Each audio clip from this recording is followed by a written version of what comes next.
Here's a scary thought if you're an atheist parent.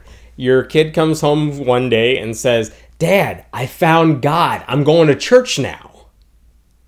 How disappointing. So what do you do in that situation? I'm going to take a few tips from my friend Dale McGowan, who's written a lot about atheist parenting. First of all, let's reverse the situation for a second. You're an atheist and your parents are religious and you decide to tell them. Well, your parents hopefully raised you well. They want you to make your own decisions. They want you to be happy. And finally, you found a belief system that completely makes sense to you. First of all, their reaction shouldn't even really matter. They should love you no matter what, even if they disagree with you.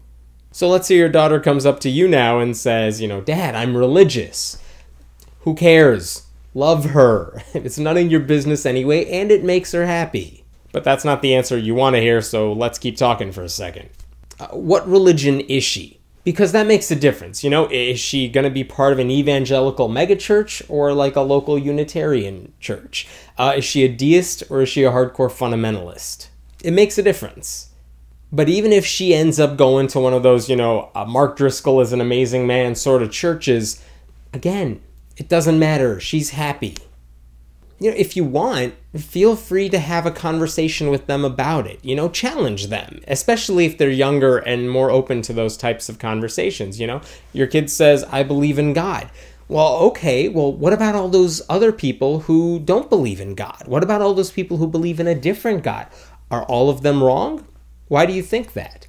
And by the way, I hope you do the same thing if your child comes up to you and says, "Daddy, I don't believe in God." Oh, well, millions of people, billions of people around the world do believe in God. Are all of them wrong? Why? Just play devil's advocate in every situation. Get them thinking critically, because that's going to help them become better people later in life anyway. And by the way, we have to realize that religion isn't the only thing our kids are going to have to make a decision about that we may have strong opinions about in the opposite direction. What about who they date? Who they end up marrying, what they major in, how they vote. You're not going to be able to control all of it.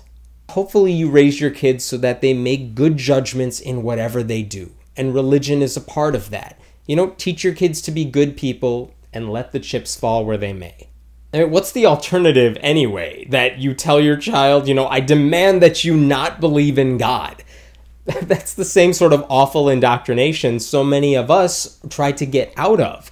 And plus, what good would it do if your kid says, he or she's an atheist, if they didn't come to that conclusion for themselves in the first place? But after all this, if you really want your kids to grow up to become atheists, I would just make one suggestion. Read the Bible to them. That should do the trick. My name is Hemant Mehta, and I write at friendlyatheist.com. Leave a comment below and we'll be sure to check it out. And don't forget to subscribe.